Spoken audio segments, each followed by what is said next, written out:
Holy suffering, succotash, Pudgy Penguins are at 10 ETH. The NFT world is on fire. Crypto is on fire. Let's have a little bit of a chit chat. So, if you haven't seen Pudgy Penguins, and this is the wrong setup, I need to switch it to the other screen. Display, properties, display one, banger.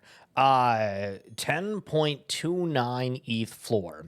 When we talk about FOMO, this was at 327 yesterday. You could have bought one of these for 7.7, and there's been sales upwards of 12 and higher, I'm guessing, within this as these are starting to go. So to me, this just screams, hey, NFTs are really coming back in a full force. Before, we had Bored Ape Yacht Club explode, and the liquidity that came into the Bored Ape ecosystem really did trickle down into all of the other NFT projects. I feel we've come to a point where that is going to happen to an extent, but you're really going to have to be able to prove to people that, hey, this is something to get into, until we have the other people that are newer to the space coming in, seeing things. But I mean, the average person is probably not going to come in and drop $25,000 on these NFTs. They're going to look for something that's cheaper. And that's one of the reasons that these new collections that come out do have success, is because they don't have that higher mint price. They might have the capabilities to pull off something as big as some of these other well-established collections, but just something to keep in mind. So as we're going along here, something that happened recently is the Grapes. They just launched their token. They had a pre-sale, which is something that we've not really seen too much of in the NFT land. It's normally an airdrop of sorts, but these guys are backed with Animoca, and they only have 332 Grapes within their collection, and we saw massive swings in terms of the activity, where we can see the average price at one point was 2.8 ETH. Again, this was over a 3 ETH floor just the other day. If you had a Grape, you were able to get into the pre-sale, where you had a guaranteed 0.75 allocation. A Grape came with 3 codes that you could give somebody, and then they could get an allocation up to, I think, like 0.25 ETH. But for having the Grapes, you got a 10% bonus with it, and then these are going to be earning the Grape coin throughout. But this ended up getting like shot down pretty quickly after the token sale happened, but then it bounced. And then another unfortunate thing happened where somebody ended up getting drained for 104 Grapes, which was 3% of the supply. So that's super shitty to see. But if you're seeing massive fluctuations on that, that's because somebody is liquidating very cheaply from that hack. Other things that we've seen recently, the Philippines to block access to Binance. Bryson asked a question and tagged Niam here, and it was an interesting answer that I thought I'd bring up. Apparently, the government has supported one exchange, which is a direct competitor of Binance. Thus, to eliminate competition and pump their own bags, they eyed blocking Binance access. Basically, politics happened. Okay, so this is something that's very interesting because I'm from Canada. And where I am, we can't use Binance. And the way that Canada's worked with this, at least from my understanding, is there is different exchanges that have basically gotten licensed and they're regulated. And Binance didn't want to do that, or they didn't agree with the way that Canada was doing it. So they now don't offer it specifically in the jurisdiction that I live in. It might be available in other parts of Canada, but not where I am. And this is interesting, though, because now these countries and whatnot, maybe they're pro or against crypto, but if they're like pro crypto, but they want to be able to get more of a piece of the pie, they can decide where people interact, because we do, at least currently, need these exchanges for on and off ramps. Another crazy story coming through from Ronaldo. Why Cristiano Ronaldo is being sued in $1 billion lawsuit by people who bought his NFTs. If you didn't know, basically he just sold NFTs that were on Binance. And I don't know if people thought that they were going to make a whole bunch of money with them, but it's Cristiano Ronaldo. That stuff needs to scale. There's going to be a hell of a lot of supply out there. Will there be enough demand? Last November, Ronaldo launched a collection of NFTs with the company, the cheapest of which was priced at $77. 1 year later, this costs about $1. The plaintiffs are suing the 38-year-old in Florida, claiming they made loss-making investments on the back of his social media advertisements for Binance products. Again, a lot of the stuff is really stupid. It's just that we're in like kind of the early stages of understanding how digital assets should be looked at. Right now, if you're in a video game, you buy a skin, technically you're renting that skin on the account. You don't own it. these kind of things, hey, you're buying an NFT for $77 about Cristiano Ronaldo. Same thing about buying a card.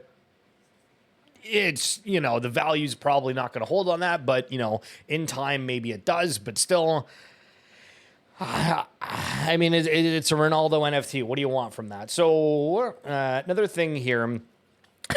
Looking at OpenSea revenue from January 2022, they were pulling in 387 million, where in November of 2023, that was minus 300x, like 1.9 million. So again, the royalty discussion is very interesting. We know that Yuga and Magic Eden are coming out with a marketplace where the royalties are going to be enforced. I've talked a lot about the Root Network, where they also have royalties kind of enforced on pretty much everything that's on the base layer here. So we'll see how this whole marketplace situation and royalties for creators and marketplaces themselves flush out. But holy goodness, that is a massive discrepancy. Apparently the D-Gods artist quit. But apparently somebody in the comments said that they were quitting to pursue a music career, but all the happening still going on. And then Beanie highlighting that a $20 billion gaming company reveals the art behind its much hyped inaugural NFT collection. And then Shamdu was like, Azuki released another collection. And I was like, yeah, those do kind of look like beans. And then Hash Bastards here. Remember when beans were selling for 6 ETH? Since Zagabon and Azuki demoted beans holders to the bottom rung of their ecosystem, the floors bled all the way down to 0.3. And again, we've seen some crazy highs with beans. And then the team just decided, hey, we are going to have our elementals being the second tier collection. So a lot of that might have made sense for you if you're following the space. A lot of that might not have made sense, but just, realize that we're going into a very interesting time. The AI narrative is also heavy, where we're seeing Parallel talk about how they're going to have avatars and they're going to be, able to do things for you in these worlds, and everybody's having these grand visions and things. And I saw another post from a DC blogger, Maddie, and he said that he turned down $1 million offer for one of his avatar.ai domains. And I was like, damn, things are really starting to heat up. So we're about to enter some chaos periods, I think. If Pudgies end up going straight to 20, 30 ETH, I wouldn't be surprised. There's a lot of people in the same boat that kind of look at Bored Apes and they're like, oh, I'm never going to touch that. And I think the mindset is something of realizing that once people sell, there is a high likelihood that they're aware that they might not be able to buy back in. And I think that that's one of the big things for a lot of these collections that start moving, and why people end up with just one. Let's say they meant to have a couple, maybe they buy it before things go really, really crazy, is the opportunities are going to show themselves, and you're going to see a lot of people that say, hey, we're getting into this thing, that there's airdrop farming. Make sure you're using separate wallets if you're getting involved with any of these airdrops and just kind of partaking in other things, because that's one of the things as we looked at with the grapes a second ago for that person that ended up getting fished. And apparently it was a link that was commented on the bottom of an official post, and the @ was just like a slight letter difference or something, but it looked pretty close otherwise, and it caught somebody. So you have to be super diligent here, because that's your number one risk. Is everything's going crazy and you're thinking, hey, I want to get into this and that. Just chill. You don't need to be in everything. You can have conviction in things if it's not moving right away. You have to look at the situation and compare and contrast to what is going on elsewhere. A lot of people say, oh, you can't compare it to Bored Apes, or, lately you can't compare it to Pudgy Penguins, but to be honest, I think you can. What are things that are going well? What are things that weren't going well? What got people's attention? What's this? What's the plan? Is IP being back? Is that the thing? Is that the real narrative here? Because for Pudgies, I'm trying to think, and I don't really know. For a lot of these collections, there's something that you get from holding them. For Pudgies, I think it's, you're a part of the crew. If they have different access chats, you can get in on getting your penguin licensed if it's chosen for certain things. Obviously, Luca has a plan. Obviously, Bored Apes have a plan. And we've seen World of Women, as an example, have a huge, massive sweep. There was like 70 of them or something that got swept. And a lot of people were like, whoa, why'd that happen? Well, there's Legends of Mara. There's other integrations with it. We can go down the list and just there's so much happening. There really, really is. And it's cool that we're a part of this. Now, the other thing that's going to be interesting is going from the viewpoint of somebody that's just coming into the ecosystem of NFTs. Well, one, they're going to realize, holy crap, this is incredibly addicting. Two, wow, I actually love what's going on here. And then three is them deciding, okay, where do I want to spend my time? Am I going into a certain ecosystem? Am I going to be a butterfly and float around? And that's where we see a lot of these different X accounts come up and people talking about influencers. Personally, I love people that are very dedicated to a single ecosystem.